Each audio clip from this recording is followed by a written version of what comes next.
വീട്ടിൽ ഈവനിങ് വെറുതെ ഇരുന്നപ്പോൾ ഒരു ചായ കുടിക്കാമോ എന്ന് ഇറങ്ങി കുറച്ചു ദൂരം കഴിഞ്ഞപ്പോഴാണ് അറിഞ്ഞത് ഹെൽമെറ്റ് എടുക്കാൻ മറന്നുപോയെന്ന്. അപ്പോൾ മറന്നതിന്റെ പേരിൽ പെറ്റിയടിക്കാനുള്ള വകയും ആയിട്ടുണ്ട്. ഇതോടുകൂടി മനസ്സിലായി വെറുതെ ഇരിക്കുമ്പോൾ ഒരു മുൻകരുതലും ഇല്ലാതെ ഇറങ്ങരുത് എന്ന്. അങ്ങനെ പോയി വെള്ളാണി എത്തി. മിക്ക പ്രാവശ്യവും വെള്ളാണി വരുന്നതാണേ. ഇപ്പോൾ കുറച്ച് നാൾ കൊണ്ട് വരക്കമില്ല. നേരത്തെ വന്നുപോയ ദിവസത്തിൽ ഇവിടെ പണിയൊക്കെ നടക്കുന്നുണ്ടായിരുന്നു. അപ്പോൾ ഇപ്പൊ വല്ല മാറ്റമോ ഉണ്ടോ ഇല്ലയോ എന്ന് നോക്കാമെന്ന് വിചാരിച്ചു. ഇവിടെ നമ്മൾ മിക്ക പ്രാവശ്യവും വരുന്നു എന്ന് പറഞ്ഞില്ലേ, അത് ഇവിടെയുള്ള പുഞ്ചക്കരി ഷാപ്പിൽ വരുന്നതാണേ.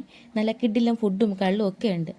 അതൊക്കെ പോട്ടെ, പറഞ്ഞു എവിടേക്കോ പോയി. അപ്പോൾ ചെറിയ മാറ്റങ്ങളൊക്കെ ഉണ്ട്, നിങ്ങൾ വീട്ടിൽ കണ്ടില്ലേ. ബട്ട് റോഡിനൊരു മാറ്റവും ഇല്ല, വളരെ പരിതാപകരമാണ്. ഇവിടുത്തെ റോഡ് ഇപ്പോൾ ഈ വീട്ടിൽ കാണുന്നത് പോലെയല്ല. വണ്ടി ഒന്ന് സ്ലിപ്പായാൽ മറിഞ്ഞു വീഴുന്നത് ഒന്നുകിൽ ഈ വയലിലോ അല്ലെങ്കിൽ ഈ കായലിലോ ആകാം. നേരത്തെ വന്നതിനേക്കാൾ നല്ല കുഴികളായി ഈ റോഡിൽ. പക്ഷെ ഇപ്പോൾ നേരത്തേക്കാൾ നല്ല ആളുകളുമുണ്ട്. അല്ലെങ്കിൽ നല്ല തിരക്കൊക്കെ ആണ്, എന്നാലും ഇപ്പോൾ കുറെ കൂടി ആളുകളുണ്ട്.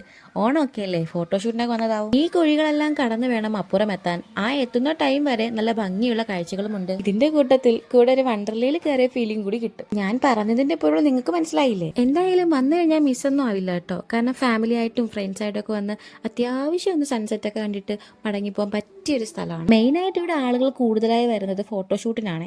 അങ്ങനെ ഞങ്ങൾ കുറച്ച് ദൂരം താണ്ടി ഇക്കര കരയിലോട്ടെത്തി. അപ്പോൾ ഇതെല്ലാം കണ്ട് ടൈം പോയത് അറിഞ്ഞില്ല. അങ്ങനെ ഇതിനിടയിൽ എന്തൊക്കെയോ സംസാരിച്ച് വന്ന വഴി നടന്ന സംഭവങ്ങളും വന്ന വഴികളെ പറ്റിയും പറഞ്ഞ് വെള്ളാണി കഴിഞ്ഞത് അറിഞ്ഞില്ല. അതിനിടയിൽ ചായ കുടിക്കാനുള്ള കാര്യവും മറന്നുപോയി. ലാസ്റ്റ് പാപ്പനങ്കോട് എത്തി. ഞങ്ങളുടെ സ്ഥിരം ചായക്കട കണ്ടപ്പോഴാണ് ചായ കുടിക്കണ്ടേ എന്നുള്ള കാര്യം ഓർത്തത്. വടയും ബ്രെഡ് ബജിയും പിന്നെ വീണ്ടും ഒരു ബജിയും കഴിച്ചു. കൂട്ടത്തിൽ ഒരു ചായയും കുടിച്ചു. അങ്ങനെ ചായയും കടിയെല്ലാം കഴിച്ച് ഞങ്ങൾ നേരെ വീട്ടിലോട്ട് പോകാൻ വേണ്ടി പോവുകയാണ്. പോകുന്ന വഴിയിൽ ഒരു ബേക്കറിയിൽ കയറി വലിയ സ്നാക്സ് ഒക്കെ തിന്നിട്ട് വീട്ടിൽ പോയിട്ട് അപ്പോൾ അങ്ങനെ കുറച്ച് സാധനങ്ങളൊക്കെ മേടിച്ചിട്ട് ഞങ്ങൾ നേരെ വീട്ടിലോട്ട് തിരിച്ചിട്ടുണ്ട്. അപ്പം ഇന്ന് ഇത്രയൊക്കെയുള്ളൂ. Okay, by.